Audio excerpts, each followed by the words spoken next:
नमस्कार, मी विशाल परदेशी. या विशेष भागामध्ये आपलं सगळ्यांचं स्वागत. कोरोना महामारीमुळे 2020 हे वर्ष सगळ्यांसाठी अविस्मरणीय, कधी न विसरणारं ठरलंय. या वर्षात अनेक क्षेत्रांना आर्थिक फटका बसला. संपूर्ण जग या महामारीमुळे ग्रासलं गेलं आणि या महामारीचा फटका चित्रपट सृष्टीलाही बसला. 2020ला अलविदा करताना न्यूज 18 लोकमतचा हा विशेष कार्यक्रम मागोवा 2020चा, यामध्ये आज आपण चित्रपट सृष्टीचा आढावा घेणार आहोत.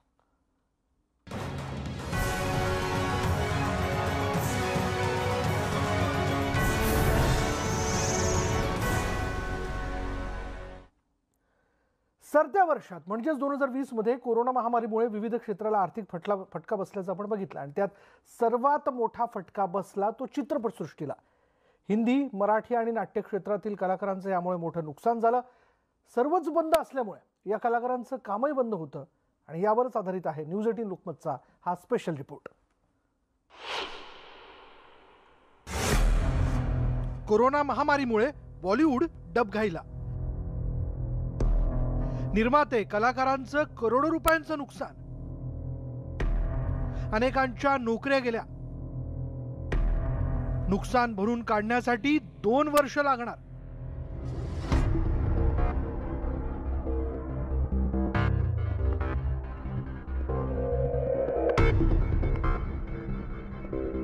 इतर क्षेत्रांप्रमाणेच मनोरंजन क्षेत्रालाही कोरोना महामारीचा मोठा फटका बसलाय. कोरोनामुळे बॉलिवूडमधील अनेक चित्रपटांचं प्रदर्शन थांबवण्यात आलं. अमिताभ बच्चन, जान्हवी कपूर, अक्षय कुमार यांचे मोठे चित्रपट एप्रिल महिन्यात प्रदर्शित होणार होते. मेच्या पहिल्या आठवड्यात कुली नंबर 1 आणि त्यानंतर पुढे अमिताभ बच्चन यांचा झुंड हा सिनेमा प्रदर्शित होणार होता. त्यानंतर 22 मे ही तारीख सलमान खानच्या राधे आणि अक्षय कुमारच्या लक्ष्मी बॉम्बच्या रिलीजसाठी निश्चित झाली होती. पण 5 जूनच्या दरम्यान जान्हवी कपूरचा रूही अफजाना प्रदर्शित होणार होता. पण संपूर्ण देशात लॉकडाऊन लागल्यामुळे या सर्व चित्रपटांचं प्रदर्शन थांबवण्यात आलं. परिणामी दर आठवड्याला कोट्यवधींचं नुकसान चित्रपट निर्माते आणि कलाकारांचं झालंय. आपल्या चित्रपटवेड्या देशामध्ये अशा पद्धतीने दीर्घकाळ चित्रपटगृह बंद राहणार, चित्रपट निर्मितीची सगळी प्रक्रिया थांबणं हे अत्यंत एक क्लेशकारक तर आहे, शिवाय एक सर्व प्रकारचं नुकसान देणार आहे. म्हणजे ते नुकसंच आर्थिक नुकसान असं आहे नाही आहे, तर भावनिक आहे, स्वप्नांचा चुराड झाल्यासारखा आहे, आशा निराशेचा खेळ आहे. कारण आपल्याकडे अनेक प्रकारचे चित्रपट बनतात. जवळपास 21-22 भाषांमध्ये दरवर्षी आपल्याकडे 12-13 हजार चित्रपटांची निर्मिती होते. त्या सगळ्यांची गती थांबणं, एक फार मोठा इंटरव्हल त्याच्या नशिबी येणं हे अत्यंत क्लेशकारक आहे. म्हणजे याच्यातून नुसतं आर्थिक नुकसान झालं असं नाही आहे, तर भावनिक नुकसानही झालं, आशा मावळल्या गेल्या. कोरोना विषाणूच्या भीतीने अनेक सेलिब्रिटींनी सतर्कतेच्या दृष्टीने आपले सगळे कार्यक्रम रद्द केले, तर काहींना आपल्या सिनेमांचं शूटिंग रद्द करावं लागलं.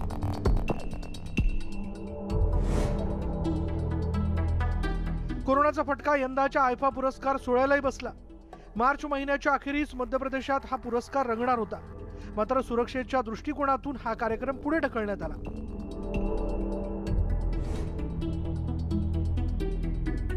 तसंच पॅरिस फॅशन वीकला दीपिकाची खास हजेरी असणार होती, मात्र जगभरातली कोरोनाची दहशत पाहता दीपिकाने तिची ट्रिप कॅन्सल केली.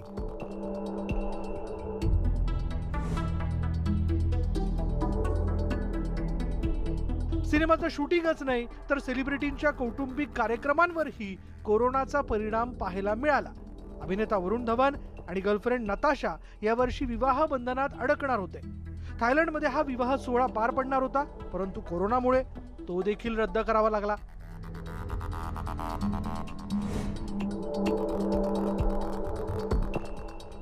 अभिनेता अक्षय कुमारचा गुड न्यूज हा चित्रपट हाँगकाँगमध्ये फेब्रुवारी महिन्यात प्रदर्शित होणार होता, परंतु कोरोनामुळे तो देखील थांबवण्यात आला.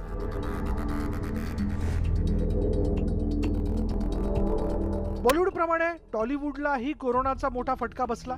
नागार्जुनच्या वाईल्ड डॉग या सिनेमाचं शूटिंग थायलंडमध्ये होणार होतं, मात्र खबरदारी म्हणून तिथलं शूटिंग रद्द करण्यात आलं.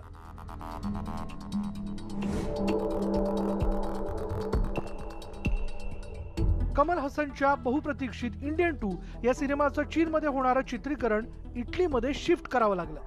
चेन्नईमधलं शूटिंग संपल्यानंतर ही टीम पुढील शूटिंगसाठी इटलीला जाणार होती, परंतु कोरोनामुळे चित्रीकरणाचं काम थांबवावं लागलं. राम गोपाल वर्माच्या आगामी एंटर द गर्ल ड्रॅगन या इंडो चायनीज फिल्मचं शूटिंगही रद्द करण्यात आलं. या सिनेमाचा काही भाग चीनमध्ये शूट होणार होता, मात्र आता 3 महिने या सिनेमाचं शूटिंग पुढे ढकललं गेलंय. कोट्यवधींचं नुकसान झाल्यामुळे हे नुकसान भरून काढण्यासाठी बॉलिवूडला कमीत कमी 2 वर्ष लागतील असा अंदाज वर्तवला जातोय. परंतु आगामी 2021 वर्षात बॉलिवूड उभारी घेणार का, हे येणाऱ्या वर्षातच कळेल. Bureau report, news 18 Lokmat.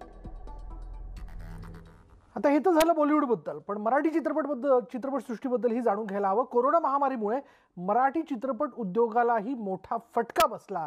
2020 हे वर्ष या क्षेत्रातील कलाकारांसाठी मोठं नुकसानदायक ठरलं आणि त्यामुळे 2021 मध्ये तरी ही नुकसान भरपाई भरून निघेल का, असा प्रश्न जो आहे तो या कलाकारांना पडतोय.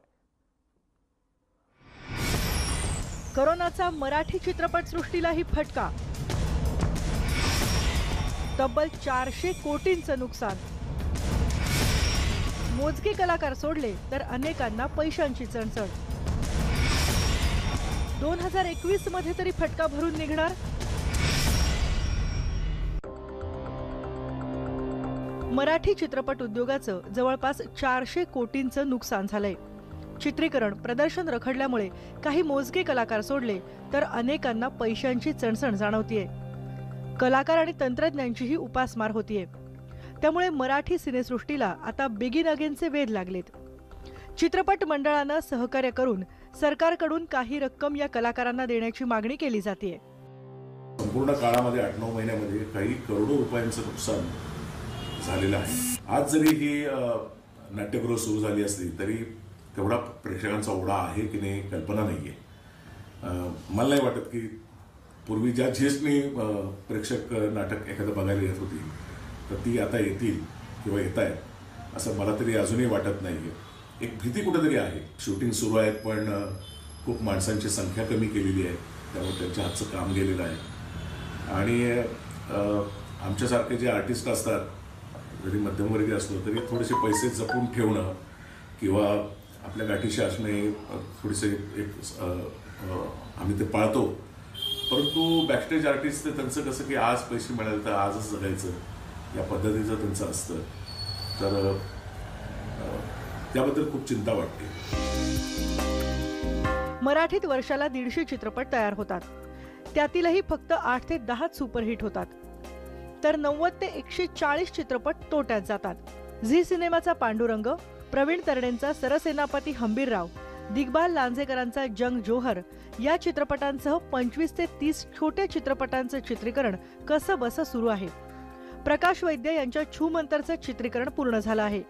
AB आणि CD, विजेता, इब्रत हे 3 चित्रपट प्रदर्शित झाल्याच्या दुसऱ्याच दिवशी चित्रपटगृह बंद झाली. महेश मांजरेकर यांचा पांघरुण, वायकोमेटीनचा मी वसंतराव देशपांडे, दे धक्का 2, मीडियम स्पायसी, बस्ता, इन्स्टिट्यूट ऑफ पाउटॉलॉजी, वाजवूया बँड बाजा, दगडी चाळ 2, अजिंक्य, ईमेल फिमेल, येरे येरे पावसा, 8वा रंग प्रेमाचा, नेबरहूड आणि झॉलीवूड हे चित्रपट प्रदर्शनासाठी तयार आहेत.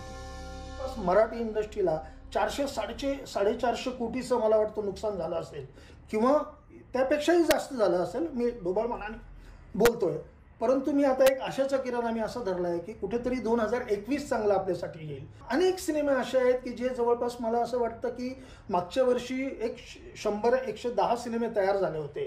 त्याच्यामध्ये 30 सिनेमे रिलीज झाले होते 2.5 महिन्यात आणि नंतर जे थांबलं तर त्याच्यामध्ये 35-40 तर तयार होते. त्याच्यानंतर 15-20 जे होते त्याचं पोस्ट प्रोडक्शन चालू होतं आणि ते पण जवळपास आता पूर्ण झालं. म्हणजे जवळजवळ 60-65 सिनेमे आता रिलीजला मराठीत तयार आहेत. अनेक शूटिंग्स पण आता सुरू झालेल्या आहेत. त्यामुळे आशा अशी करूया की 2021 मध्ये निदान एप्रिलपासून अकाउंटच्या वर्षामध्ये चांगली सुरुवात होईल आणि दिवाळीपर्यंत आपले छान म्हणजे उत्तम आणि आनंदीदायी बातमी मिळेल. हिंदीप्रमाणे मराठीत कॉर्पोरेट कंपन्या नसल्यामुळे मराठी चित्रपटांचं भवितव्य अंधारात असल्याचं मत चित्रपट अभ्यासकांकडून व्यक्त केलं जात आहे. मराठी चित्रपटसृष्टीचं सुद्धा अनेक मोठमोठे चित्रपट थांबले, मालिका बंद झाल्या, नाटकं थांबली आणि या तिन्ही माध्यमांसाठी म्हणजे नाटक काय, मालिका काय किंवा चित्रपट या सगळ्यासाठी हे सगळं पुन्हा एकदा उभं राहावं म्हणून प्रेक्षकांचा खूप मोठा प्रतिसाद मिळणं अत्यावश्यक आहे. ही एक वाईट फेज होती, ती निघून गेली, पण माणसांनी कायम आशावादी राहिलं पाहिजे. काहीतरी चांगलं नक्की घडेल प्रत्येकाच्या आयुष्यात अशी आशा ठेवूनच आपण जगलं पाहिजे.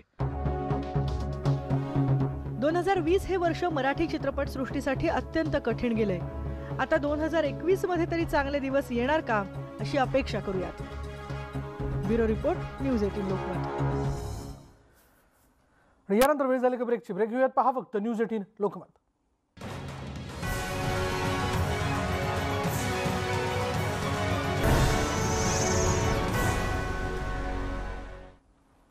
आणि या ब्रेकनंतर बघूयात या वर्षात सगळ्यात मोठा दुःखद धक्का होता तो अभिनेता, युवा उभरता अभिनेता सुशांत सिंग राजपूतची आत्महत्या. आणि त्याच्या आत्महत्येमुळे बॉलिवूडमध्ये मोठं वादळ निर्माण झालं होतं. आत्महत्येच्या तपासादरम्यान अनेक धक्कादायक खुलासे समोर आले. झगमगत्या बॉलिवूडमधील नेपोटिझम आणि ड्रग्ज कनेक्शनची काळी किनारही यामुळे समोर आली. या ड्रग्ज प्रकरणात अनेक अभिनेते आणि अभिनेत्रींची नावं जोडल्या गेली. नेपोटिझम आणि ड्रग्ज कनेक्शनची काळी किनार. सुशांतच्या आत्महत्येनंतर ड्रग्ज प्रकरण समोर. रिया चक्रवर्तीच्या अटकेनंतर खुलास्यांवर खुलासे. अभिनेत्री दीपिका पदुकोणसह दिग्गज अडकले जाळ्यात. यादों के पुराने एल्बम में छुपा के रखे हैं हमने वो दिन, गुल्लक में पड़ी चवन्नी सी बचा के रखे हैं हमने वो दिन. क्रिकेटर महेंद्रसिंग धोनी आणि छिछोरे या चित्रपटातल्या भूमिकांमधून कोणत्याही प्रसंगाला धाडसानं सामोरं जाण्याचा कानमंत्र अभिनेता सुशांत सिंहनं दिलेला होता. रिजल्ट डिसाइड नहीं करता तो लूजर हो कि नहीं, तुम्हारी कोशिश डिसाइड करती है. पर कोशिश तो आपने बहुत करी ना बेटा. हिम्मत न हरता पुन्हा संधी मिळते हे सगळ्या प्रेक्षक आणि चाहत्यांच्या मनात रुजवणारा सुशांत आत्महत्या करेल यावर कुणाचाही विश्वास बसत नव्हता. पण हे या वर्षातलं दुःखद पण तितकंच कटू वास्तव होतं. त्यानंतर त्यानं आत्महत्या कोणत्या नैराश्यातनं केली याविषयी मोठी चर्चा तर झाली, पण सुशांत सिंहच्या आत्महत्या प्रकरणातून अनेक धक्कादायक घटना समोरही आल्या. त्या म्हणजे बॉलिवूडमधलं नेपोटिझम आणि ड्रग्ज कनेक्शन. या ड्रग्ज कनेक्शनच्या जाळ्यात बॉलिवूडमधले अनेक दिग्गज कलाकार अडकले. या ड्रग्ज प्रकरणाला खरी सुरुवात झाली ती सुशांत सिंहची गर्लफ्रेंड रिया चक्रवर्तीपासून. सुशांत सिंहच्या आत्महत्या प्रकरणासाठी सीबीआयनं रियाची चौकशी सुरू केली. या चौकशी दरम्यान अनेक धक्कादायक खुलासे समोर आले. सीबीआयच्या हाती रिया आणि तिचा भाऊ शॉवेक याचं व्हॉट्सअॅप चॅट लागलं. या चॅटवरून रिया ड्रग्जची तस्करी करत असल्याचं समोर आलं. बॉलिवूडमधील ड्रग्ज कनेक्शनचा धागा एनसीबीच्या हाती लागला. एका पाठोपाठ एक अनेक नावं समोर येऊ लागली. दीपिका पदुकोण. या ड्रग्ज प्रकरणात अभिनेत्री दीपिका पदुकोणचं नाव समोर आल्यामुळे अनेकांना धक्का बसला. या प्रकरणात दीपिकाची मॅनेजर करिश्मा प्रकाशचं नाव समोर आलं. दीपिका आणि करिश्माचं व्हॉट्सअॅप चॅट खूप व्हायरलही झालं. यामध्ये दीपिका माल मिळेल का अशी चौकशी तिच्याकडे करत होती. त्यावरून एनसीबीला संशय आला आणि मग दीपिकाची चौकशी सुरू झाली. या सगळ्या प्रकरणात अभिनेत्री सारा अली खानचंही नाव समोर आलं. केदारनाथ चित्रपटाच्या चित्रीकरणादरम्यान सुशांत आपल्याला भेटलेला होता. तो आणि मी रिलेशनशिपमध्ये होतो अशी कबुली सारानं दिली. इतकंच नाही तर एका पार्टीत सुशांतनं ड्रग्ज घेतल्याची माहिती सारानं एनसीबीला दिली. पण आपण कधीच ड्रग्ज घेतलं नसल्याचंही ती सीबीआयला म्हणाली.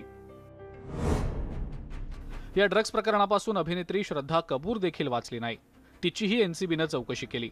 यावेळी श्रद्धानं छिछोरे चित्रपटाच्या चित्रीकरणादरम्यान सुशांत सिंहला ड्रग्ज घेताना पाहिल्याचं म्हटलं.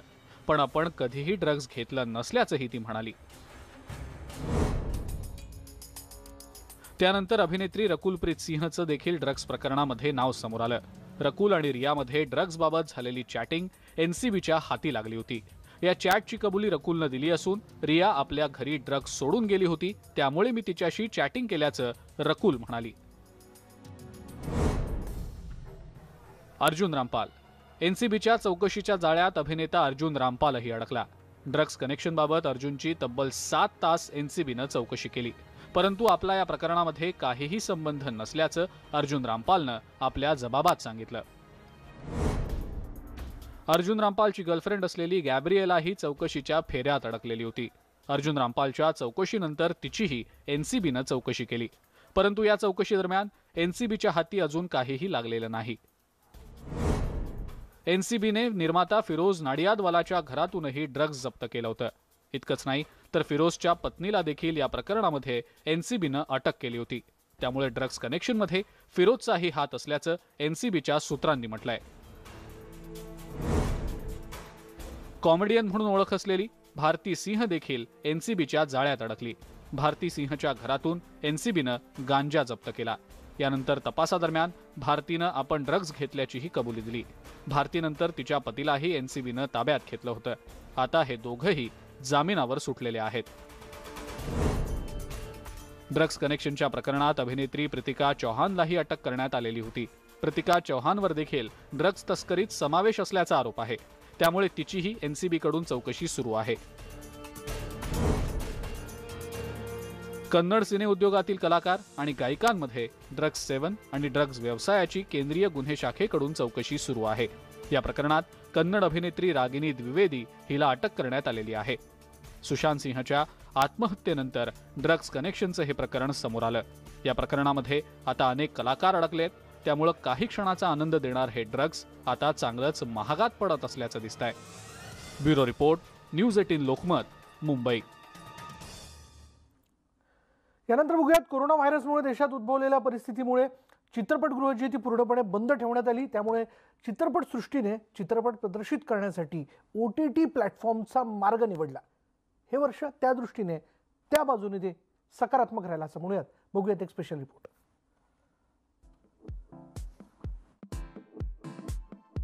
OTT म्हणजेच ओव्हर द टॉप. एकाच डिजिटल प्लॅटफॉर्मवर सगळं काही मिळणार. या लॉकडाऊनमध्ये OTT चांगलं चर्चेत आलं, कारण 31 जुलै रोजी एकाच दिवशी 4 मोठे चित्रपट OTT प्लॅटफॉर्मवर प्रदर्शित झाले.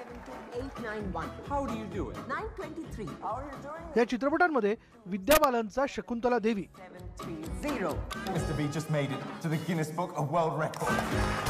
कुणाल खेमूचा लूटकेस, ऐसा वाला मशीन किधर मिलता है? क्यों? घर पे 2 गोनी भर के पैसा पड़ा है, गिनने नहीं हो रहा है. क्या हुआ यहाँ? नवाजुद्दीन सिद्दीकीचा रात अकेली है. आप सबको हम एक बात बता देते हैं, यहाँ जो कांड हुआ है ना, हम करेंगे उसकी जांच.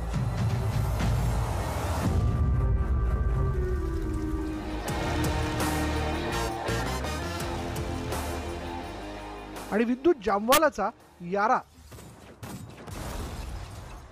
कहते हैं ना, जिंदगी में दोस्त हम खुद चुनते हैं. दिग्दर्शक सुजीत सरकार यांचा गुलाबो सिताबो या चित्रपटांचा समावेश आहे.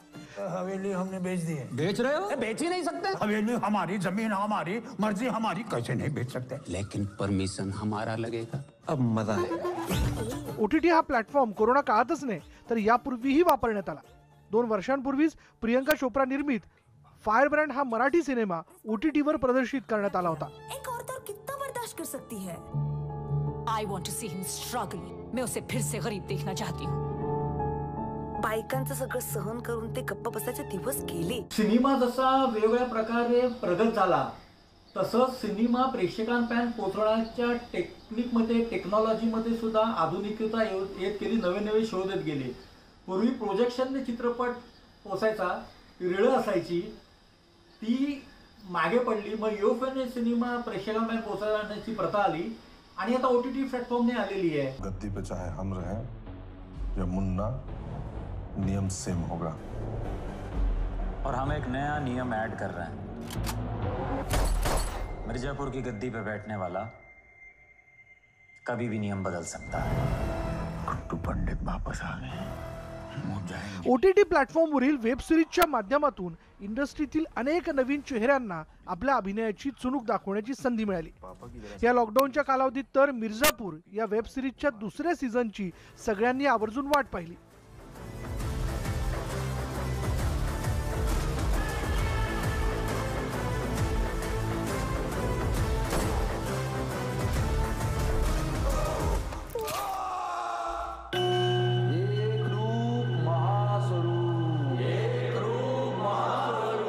मैं आप सबको मोक्ष की राह पर लेके जाऊंगा। तर आश्रम सारख्या वेब सिरीजने सगळ्यांमध्ये चर्चा निर्माण केली। बॉबी देओल सारखा चेहरा जो काही काळ मोठ्या पडद्यापासून दूर होता तो थेट वेब सिरीज मध्ये दिसला। मैं उपदेश नहीं संदेश देता हूँ। कभी कभी पाताल लोक के जो कीड़े हैं ना वो धरती लोक के आदमियों को काट लेते हैं और उनके काटने से होता है काट। तर अभिनेत्री अनुष्का शर्माची निर्मिती असलेल्या पाताल लोकमुळे चांगलाच वादंग झाला। थोड़ा त्यागी है, चित्रकूट का मोस्ट वांटेड गैंगस्टर। बच्चों को स्कूल से कब पिक करने वाले हो? नहीं बस पहुंच गया। अब धृति, अब वो ये बच्चे सामने ही दिखाई दे रहे हैं। धृति और अथर को मैंने पिक कर लिया है। तर मनोज वाजपेयी सारखा चेहरा त्याच्या फॅमिली मॅन या वेब सिरीज मधून सगळ्यांची वाहवा मिळवून गेला।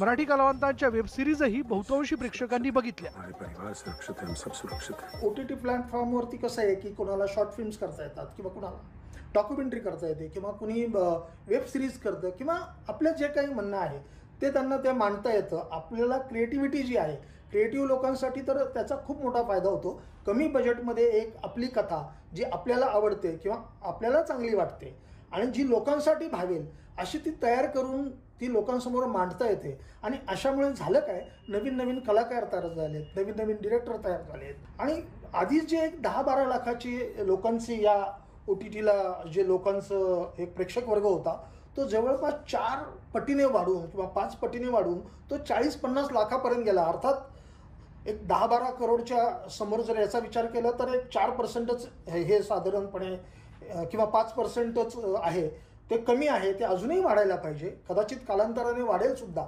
पण याच्यामध्ये झालं काय की खूप लोकांच्या हाताला कामं मिळाली।